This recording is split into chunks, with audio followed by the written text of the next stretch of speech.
Welcome to the Unstoppable Success podcast, where we spotlight visionary leaders who have mastered the art of growth, purpose, and powerful connections. I'm your host, Jacqueline Strominger, connector, high performance coach, and creator of the Leap to Your Success framework and 2 Steps to Yes. Each week, we dive into bold insights, real conversations, and powerful strategies to fuel your growth, deepen your relationships, and ignite transformational momentum. And why? Because you were meant to be unstoppable. Now, let's leap into the podcast.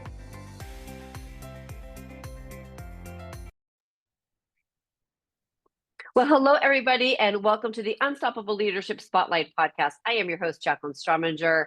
And on this podcast, we hear from amazing leaders and their game-changing insights. We want everybody to be better leaders so they can be truly unstoppable in the marketplace. And today, I have an amazing guest on, and his name is John Hillen. And let me just give you a little bit of background on John. So he is the Honorable Dr. John Hillen, and he is a board chairman, corporate director, and he is a popular college professor and sought after speaker. In addition to his board roles, he teaches strategy and leadership at Duke University, Hampton Sydney College, and in the MBA program at George Mason University, which is absolutely fantastic. I absolutely love that. And currently, right now, he has a new book out called The Strategy Dialogues, and it is entertaining. And he makes strategy, John makes a strategy actionable and understandable. And by Marshall Goldsmith, a must read for anyone looking to get clarity and bring these tools to their business. So, John, welcome. As we were talking pre show, we were talking a little bit about how strategy is not really talk. So, I am so happy that you are. Yeah, thanks, Jacqueline. Yeah, it's a funny thing because every executive, no matter what they do, small companies, big companies, earlier in their career, later in the career, are always told that they need to assemble this group of what we call executive competencies, things they need to be good at. And there's always a category for thinking strategically, big picture, long range, understanding the forces that shape your market. And yet, almost all the corporate training, by my estimation, about 80% of it, is oriented on giving people more technical and tactical skills to get things done day to day. It's this gap in things we say we must be able to master, and then things we actually train and give people an opportunity to work on. Yeah. So tell me, like, where was the genesis? Like when you were writing, like when you're thinking about the book. I mean, obviously, you know that there's this gap. So why did you decide to write the book? So I came across this really interesting study that looked at executives, tested thousands of executives, and asked what is their natural action logic? This is the way they make decisions. They try to win the day in the meeting. They try to get people to come their way. Maybe they're defending their turf if they're under pressure, and they use a natural logic. And only 4% of the executives they tested naturally think strategically. That's their go-to move. And what I mean by that, if you say, John, this report is really due Friday, if you're trying to talk me into that strategically, you say, well, look, if you get it to me by Friday, then I have what I need to see where we're gonna be at the end of the month. And if I know we're gonna be at the end of the month, I can maybe shape our ambitions for the quarter. And if we get to there by the end of the quarter, I can look at our year end. I can even shape, going out further. So you'll interconnect a series of pieces of why the thing due Friday connects to the longer term picture. If you've seen that movie, The Queen's Gambit, the chess player, she sees the moves on the ceiling as she's Mhm. laying in bed ahead of her matches. So it's a little bit like that, which is why people associate chess with strategy. Only Mhm. 4% of people naturally try to connect today's move to a bunch of tomorrow's outcomes. Most executives are really focused on short-term achievement or mastering the data or trying to give everybody a little bit of their way so everybody gets some piece of the decision. And Yeah. so that's why I said, wow, only 4% are natural strategists. How can we put something into the literature that helps the 96% find this muscle and exercise it? Because everybody's got the capacity to think this way. It just tends to be an unused muscle. And just like if you have a good trainer in the gym, they'll show you how to activate a muscle, and then they'll show you what machines in the gym to go use to build it. You can do the same thing with the strategic part of your brain. It's so funny as you're studying the time. It's so true, and it's also at the same time like I'm thinking like the gym. If if the end game at the gym is to make sure that you got big guns or whatever it is, or you want to drop 10 pounds or whatever that end game goal is, right? Right. You work backwards. Like, what Right. do I need? What do I need to do to get there?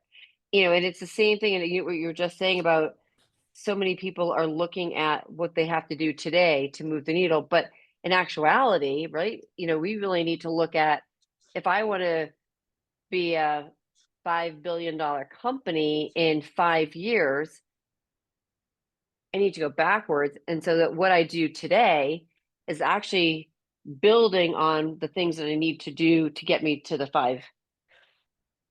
Exactly. You've nailed it because strategy, first of all, and you touched on this, it's a way to think, not a what to think, right? It's not some perfect outcome.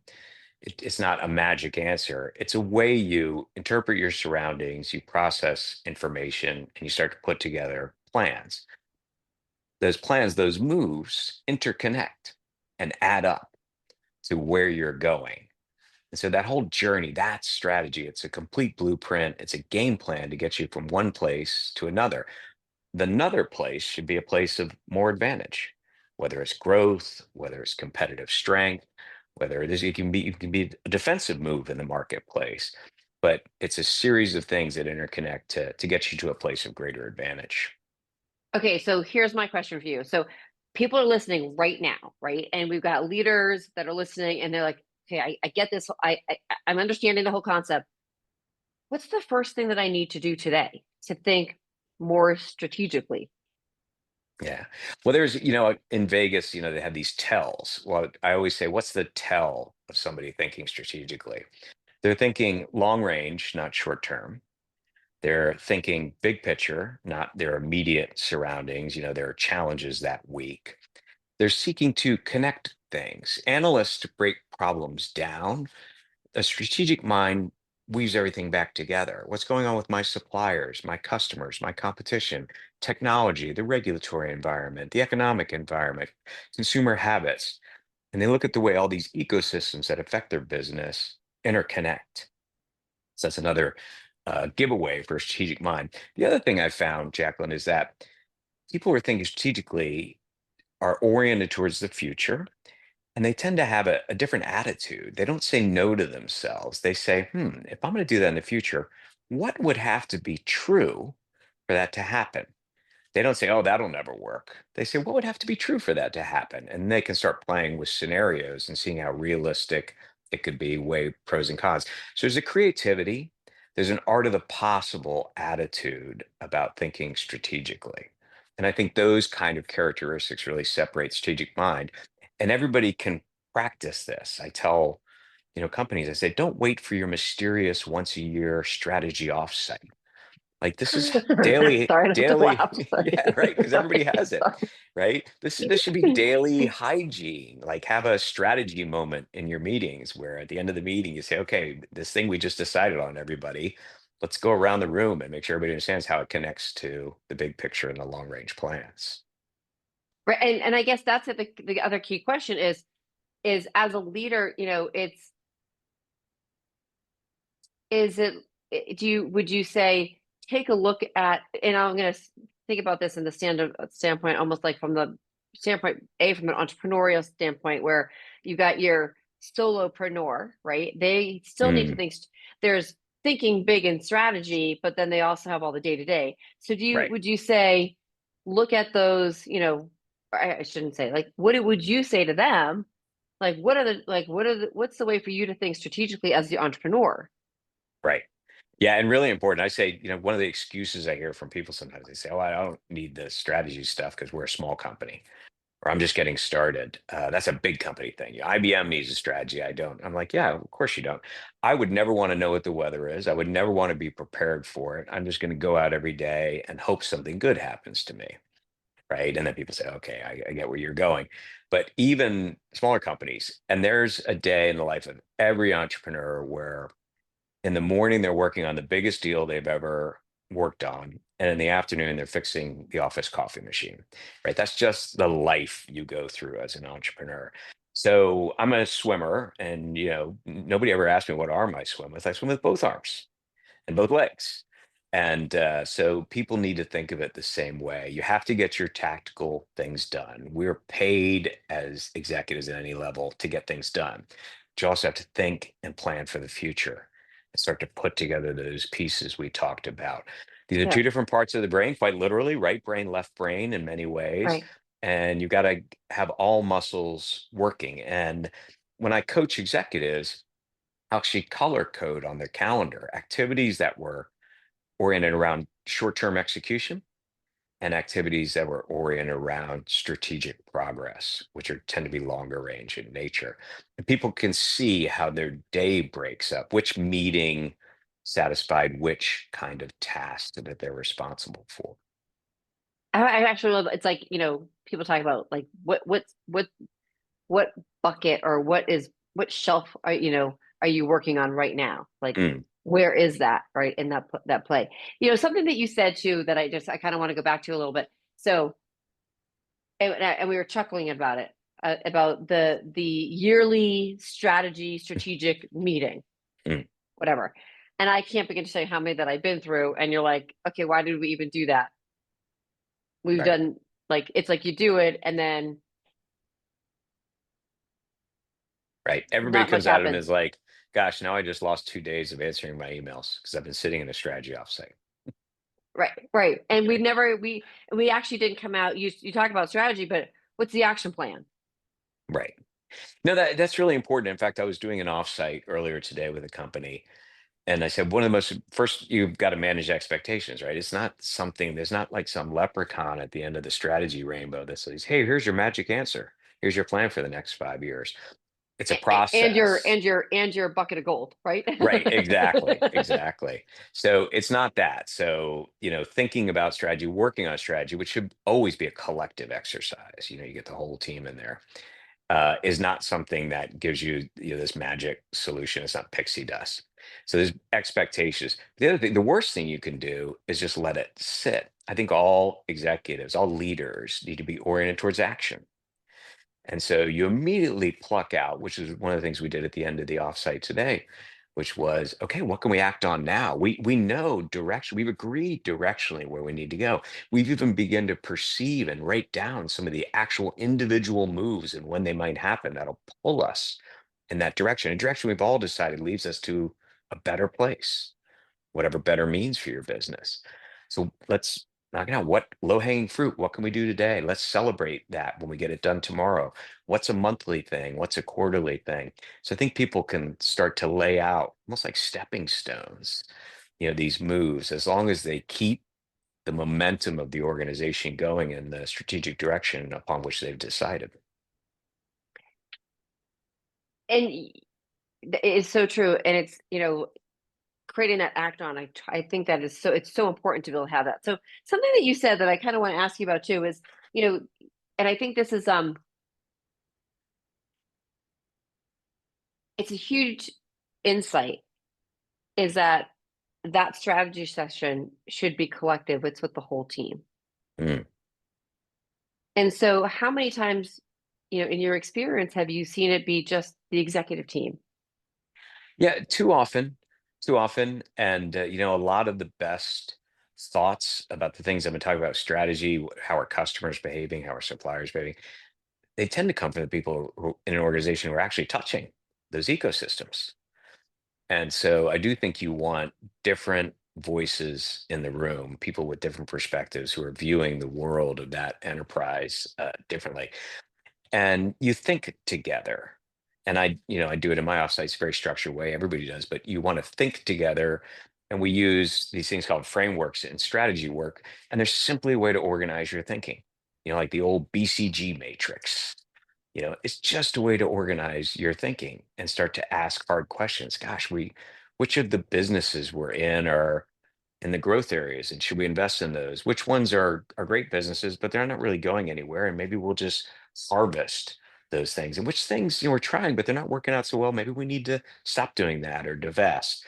It's just a way to organize thinking and get people talking. I find that if you can get the right people having the right conversation at the right time, you're in the 90th percentile of high performing organizations. So it really starts with having that dialogue, that conversation where people are talking about strategic things instead of just how do I get this, you know, report out by Thursday. Right, right. So if somebody today said, "Oh, you know what? I've got my corporate meeting scheduled with our executives." What would you say to them? Like thinking like, I mean, I know you've said, obviously the people that are touching the ecosystem Mm. need to be in the room, but so many people don't think that way. Yeah. No, I think one of the biggest challenges, there's two challenges here. One is people misunderstand what strategy is. Though they think it's a goal. Well, goals are part of it, but they're not a full strategy. I was doing work with a big public bank in New York a couple of months ago, and they said, "Well, we have a strategy." I said, "Great." I said, "That saves me time." And I said, "What is it?" They said, "We're going to raise our stock price by 8%." And I said, "Well, that's a goal. Maybe it's a good goal. Maybe it's a bad goal. I don't know. But it's not a strategy. The strategy is the series of things you would do to get there. Get there. Yeah. Why they're good moves within the context of your current environment. What's happening in your environment that would cause you to make these moves? How might people react to them? What resources do you need to do those? How do you know success when you see it? How are we going to keep score along the way?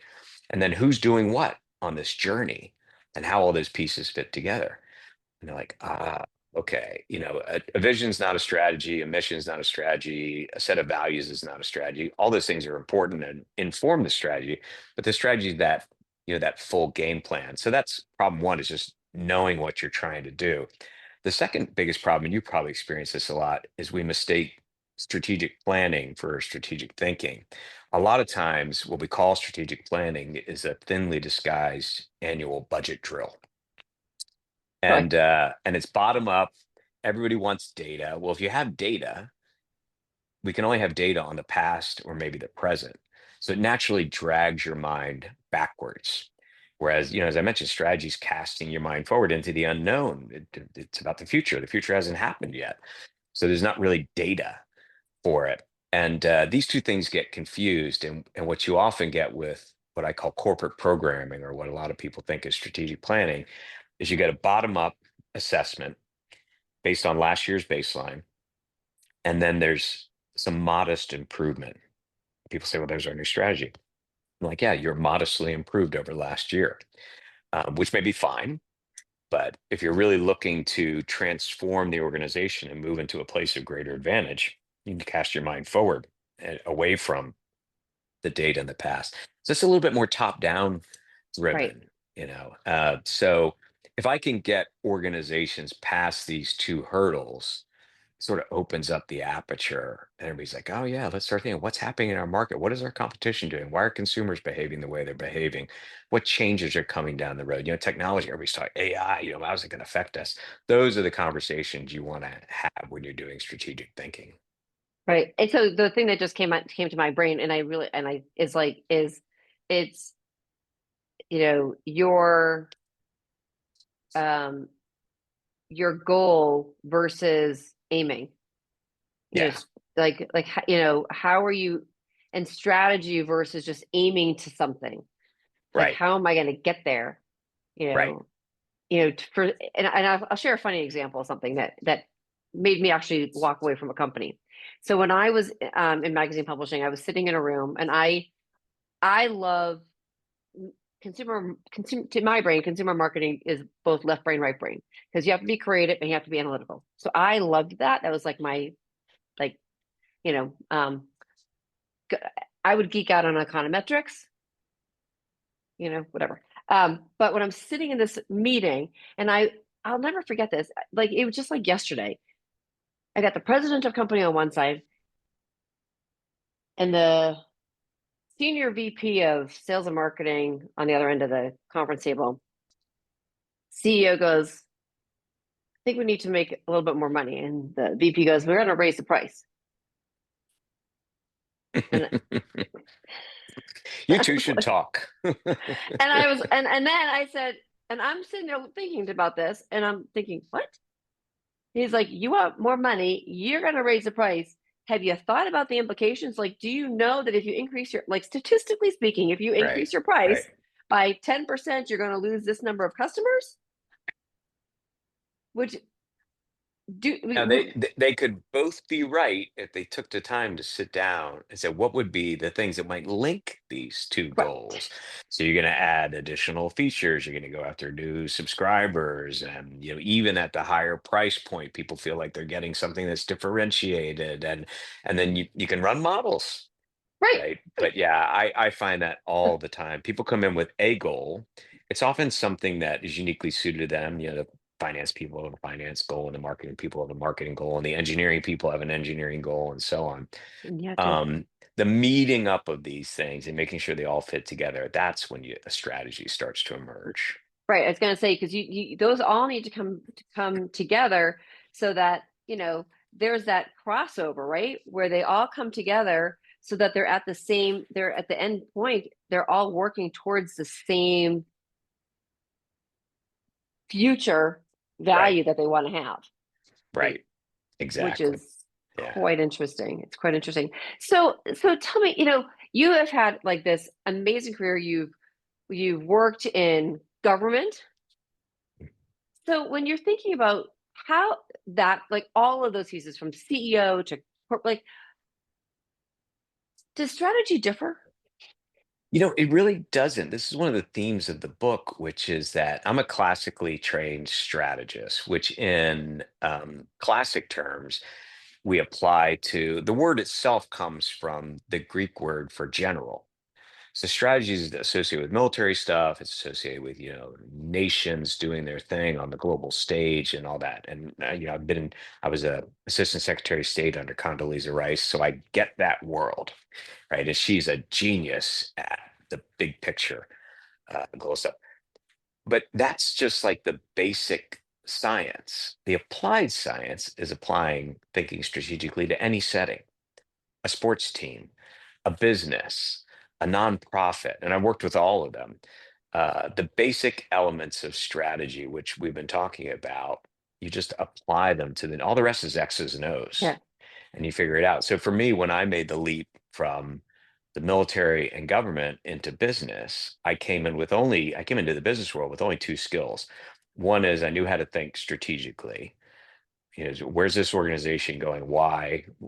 How do we know who's doing what along the way? All that. And I came in with leadership skills, which is now that we've established a direction, how do I get people to work together to accomplish something? And so that was it. I had no skills. I had to learn all the business skills in running a business, including right on up through when I was a public company CEO. But the basic tenets of how any human organization works, where are we going, and how are we going to work together to get there? That's the stuff of leadership. right. And so, you know, people who are listening, if you could say to them, besides reading your book, Yep. what is something that they could do today that will help them become a better st strategic thinker, which Yeah. will then, of course, help them be a better leader? Well, I would say, just start to flow some strategic moments into your leadership life, which can be as simple as uh, let's talk a little bit about the future. Let's examine the environment in which we're existing and talk about what it means for the future. Let's think about where are we positioned correctly, or do we want to be positioned differently? And what would a movement to the better position look like? And that can flow into everyday work. So it would be, point number one. The second thing is there's strategic activities in building an organization, scaling an organization. Among them, I would label developing other leaders. This is a real superpower leaders can access. I tell people in charge, whether they're entrepreneurs or big company leaders, your job is not just to run the company you are, your job is to create the company you ain't, right? The company of the future. And so that requires thinking about the company you ain't yet. And then it requires you thinking about firing yourself from your current job of running the company you are and hiring your new self to build the company you are not yet.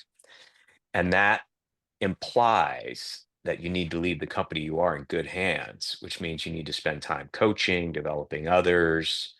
You know, um, I tell a story in my last book, leadership book, this amazing CEO, and she had a mug on her desk. And on one side it said boss, and on the other side it said coach.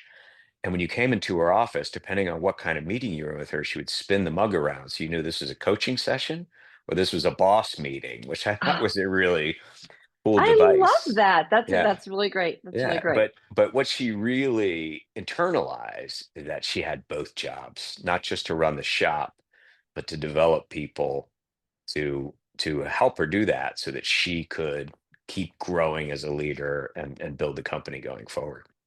It's I absolutely love that. And so I think, one of the things that I see is that I want to, this is sort of a statement and a question at the same time.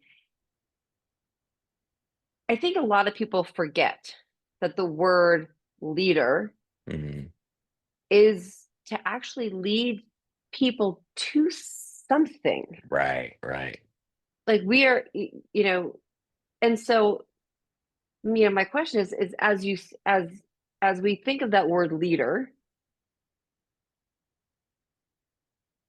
what happens when people, are in these companies and they forget Yeah. that. Oh gosh, it happens all the time. I do a test with companies, which is I'll talk to the CEO or the other top leaders. And I'll say, "Do you think everybody's clear on the strategy?" Absolutely. We've hammered it out. We put it on our cards. It's posted on posters in the break room. Everybody knows where we're going. I say, "Well, this is a testable proposition. Let me walk around and talk to people." I'm like, "Hey, did you hear about the new thing?" "Oh yeah, I heard about the new thing." "How do you know the new thing when you see it?" Uh, uh, Bosses tell me, people really struggle with. So you can never underestimate how much people are not on the same sheet of music. And so I think finding ways to make sure that the direction of the company, the way it's going to behave, the things that matter, the things on which they're keeping score, the kind of culture that will be rewarded because it propels success, those things need to be really explicitly understood, rewarded when they happen, Mhm. corrected when they don't. And I think leaders really need to be kind of ruthless about this, Yeah. always making sure that, the people can see what direction the direction of the enterprise looks like when they bump into it in the hallway. What does it look like when they bumped into it? Our new strategy, when you encounter it, what was it? Well, and something that you just said too is like, does everybody know this? And I think there's two things here that I think are slightly different, and so correct me if I'm wrong, is, do they know the strategy? Number Hmm. one, what's like the new strategy, but also what's the mission? Yeah, And so you said like it's posted on the in the break room. Well, the mission should be like, and to me, a mission statement is not something that you write and chisel in stone. It's something that you need to. It's fluid. It needs to be. yeah, It's needs to be changed. But mission and strategy are different. They're combined. They work off each other, but they're two right. different. Yeah, yeah. A mission, look, a vision, what you want the world to look like because you exist as an enterprise, the values, how you're going to behave, what kind of things you reward around the place, and the mission, what you're actually doing and why you exist, what you hope to accomplish. Those are all really important, and they inform a strategy. They kind of sit over top of it like rain clouds, and they feed it. But the strategy is a more detailed game plan of all the different moves that will be made. If it's ever out of sync with the mission or vision or values, it can be pretty obvious. Right. Mm. But the strategy itself is a more detailed plan for how you're actually going to make the movement. Right. And in some ways, it's like what's the playbook? And everybody almost needs to have that playbook. That's You right. know, whether it's a copy that everyone's got. Okay, this is our playbook for right now. Right. Like this is our 5-year playbook, and Right. you in the marketing department, you've got this section, but you need to make sure that you're working with engineering or whatever. Right. Yeah. Absolutely. I find it fascinating because and something else that that you said is that you know and I think it's and listeners as are hearing this, it's start now to think about the flow that you have. Like get into that habit of thinking and vision and thinking about what the future is so that you can plan and get the people that are on in your, you again, I hate the word employees, but get your team, because Yeah, that's your team. right, Get them thinking. They've got to be I will guarantee you the creativity will come out. And the one thing that's coming out to my that's like all of a sudden like jumping into my brain is the guy who created this flaming hot Cheetos, right? right. Yeah. Yeah, no, absolutely. Everybody needs to be involved. And I would say, even outside of the enterprise, one of the things I coach leaders on is you have a lot of stakeholders. You Mm, have your team in right. the enterprise, you have your customers, you have suppliers, you have stakeholders. When I became a public company CEO, all of a sudden among my stakeholders were industry analysts, press, politicians, regulators. I was like, whoa, I haven't been trained in any of those things, right? But they were important stakeholders. The clearer my strategy was, the clearer the purpose of the organization was, the easier it became for me to communicate all our actions to all these groups of stakeholders. And everybody felt more invested as a result. So it lends a coherence to organizations that goes beyond your product or your services or something like that. It really cements why we exist and what we're trying to get done Right. around here. Right. And it's something that you just, you're thinking like, those stakeholders, it's the people that you're touching, people that are impacting. And it's also who are those people that have a perceived value or of what your company is or what you are doing need to be included in some way, shape, or form. Because you might think that everybody thinks that your company is, raging amazing, but in Right. actuality, they have a different opinion. Yeah, yeah, completely, completely. I often will go, I'll test with companies and they'll say, why do people choose you over your competitors? And I'll say this, that. I'll get a lot of great marketing feedback. I'll say, well, I'm going to talk to some customers. Why did you pick them? I often don't hear the marketing back, which I hate to depress, great marketing professionals, but I don't hear the advertisement back. I hear different things. And that's the kind of stuff that needs to be taken back and imported. I'll make another point because something you said raised in my mind, which is another strategic activity I think all leaders need to work in, which is stakeholder management. Mhm. We tend to spend time as leaders with people that are in close proximity to us or with whom we're really familiar or that work for us. And what leaders really need to do is make and cultivate relationships with stakeholders outside of their enterprise. Because if you wait until you need a relationship, it's too late to form it. And so I think I always tell people, I'm like, get out of the office. Oh, there's so much to do around here. I don't care, go to that industry happy hour. Go take your competitors to lunch. My competitors, yes, take your competitor to lunch. You'll be amazed at how much they'll talk, just because they want to talk. But get to know people outside of the company that can have some influence or impact on your future because you want to have a relationship with them, when you're going to need it. I am so happy that you said that.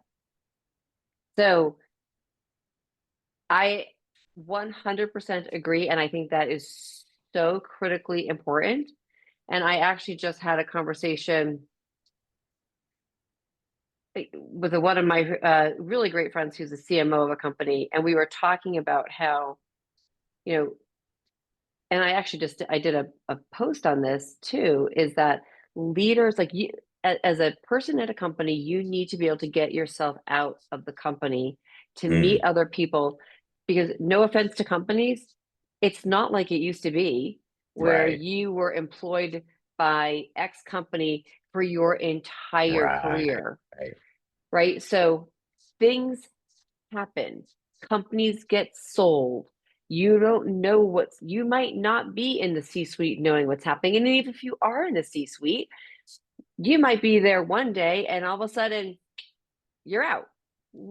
But if you don't have those relationships, right, it could take you years to find another job. But if you have if you can pick up the phone and say, hey, John, Jacqueline, whatever, right.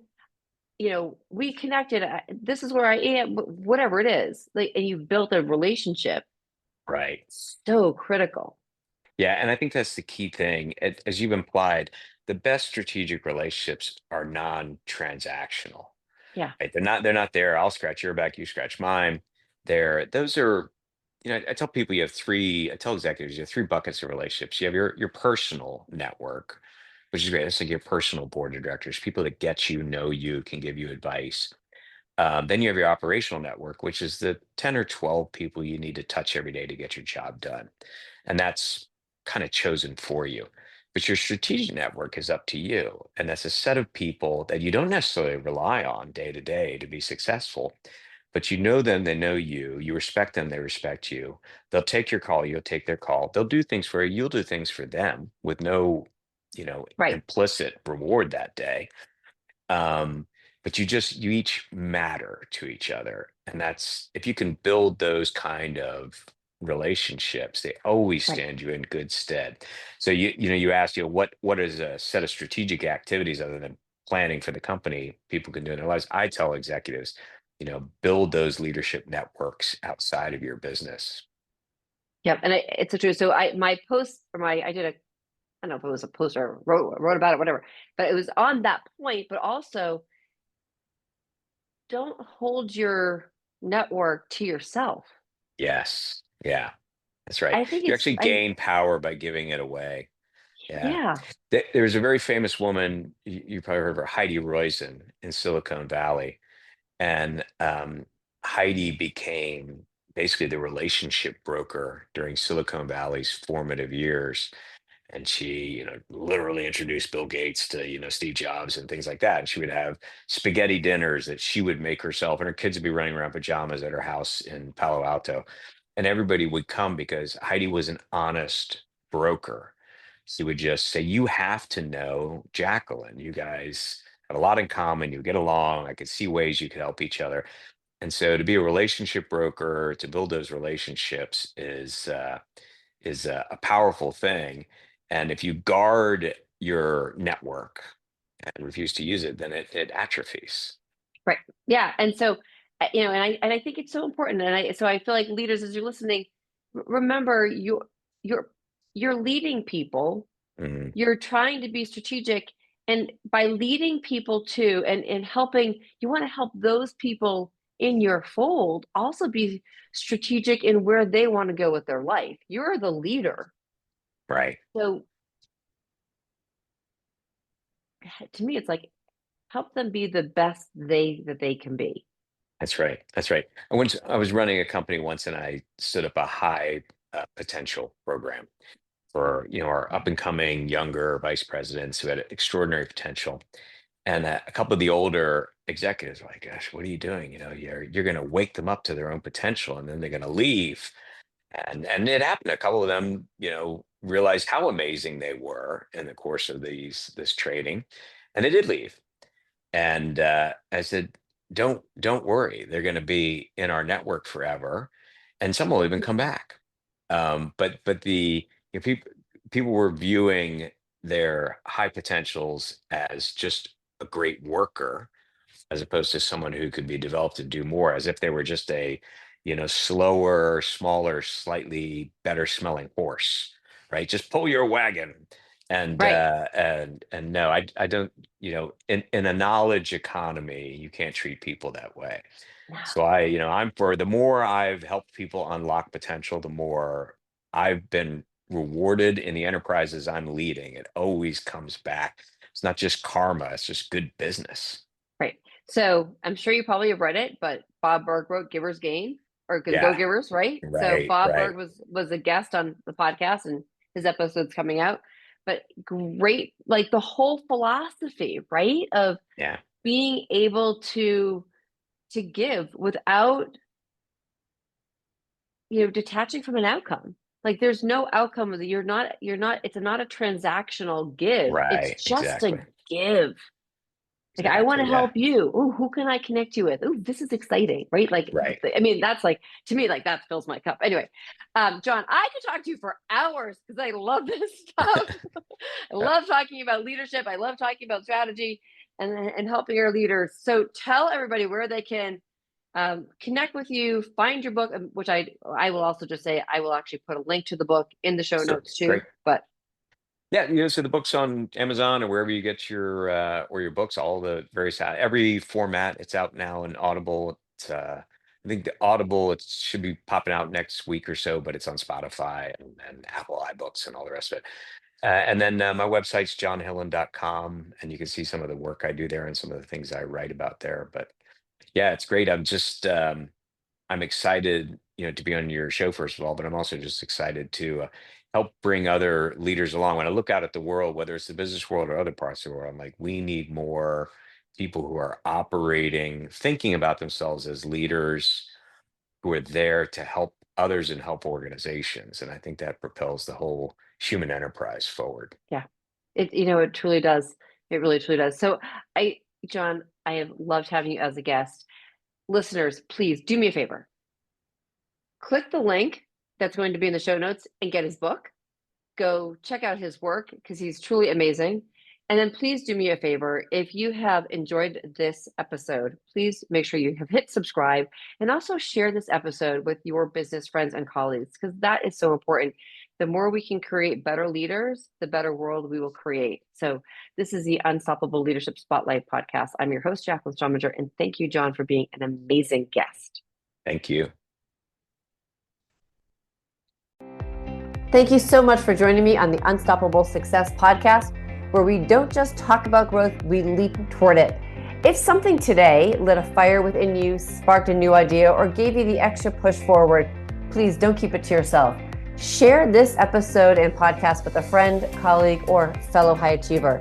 Be sure to subscribe, rate, and review, and most importantly, connect with me, Jacqueline Strominger, at leaptoyoursuccess.com for coaching, community, and your next bold move. Keep leading with intention, keep building your network with purpose, and most of all, keep leaping because you were meant to be unstoppable.